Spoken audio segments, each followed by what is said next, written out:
Hello YouTube, MDEX Music here, and welcome back to another episode of Upper Structure Fridays, a series where we explore the use of upper structures for piano voicings and improvisation. If you haven't done so already, I encourage you to check out the introduction to the series where we talk about upper structures and how to use them to create new colors and music. Put a link in the description down below, or you can click on the iCard right there. Also check out our website, mdex.com, where you can download this course in its entirety today. So what we're going to look at today is a minor triad on the sharp 4 of a dominant 7 chord.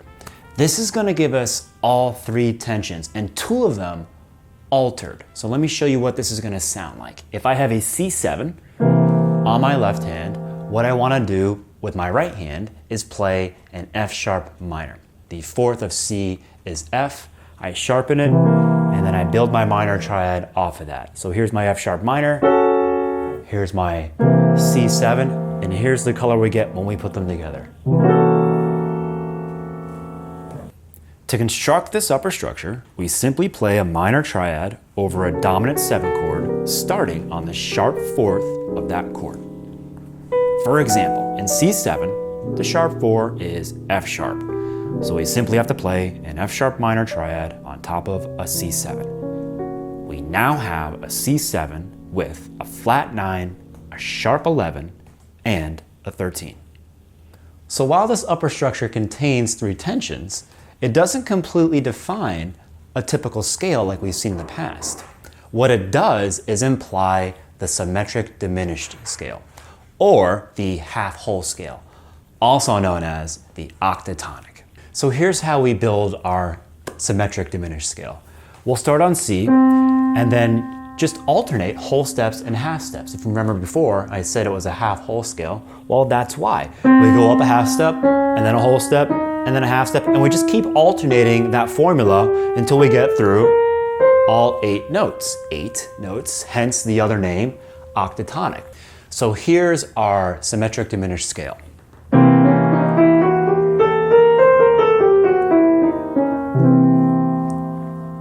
Here are the ways you can think about this triad. Play a minor triad starting on the sharp 4 of the chord. For a more independent perspective, just think a tritone above the root and play the minor triad on that note in any inversion.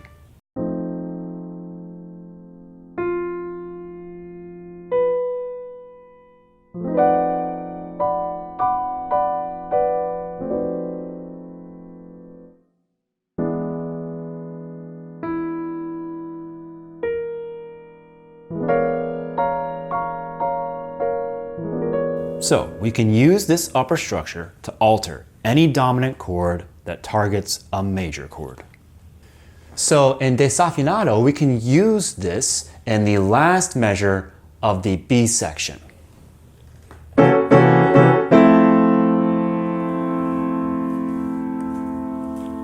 Another really cool thing about this upper structure is that we can also use it on the sub 5 that targets the same chord. And if you've been following the series to this point, you can see how commonly used the sub 5 is. So that would sound like this.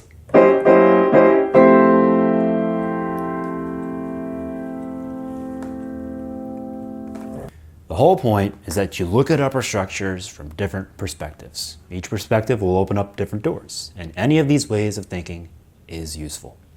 All right, now it's time for your upper structure challenge of the day. See if you can picture the minor triad on the sharp 4 of the given dominant 7 chord.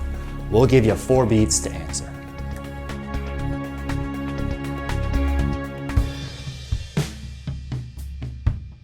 C7, F sharp minor, A flat 7, D minor, A7, E flat minor, B7, F minor, F7, B minor. So that again does it for another episode of Upper Structure Fridays. Thanks again, as always, for watching. Like, subscribe, hit that notification bell to stay up to date on current content. We leave you today with our demonstration using the minor triad on the sharp 4 of a dominant 7 chord. Enjoy.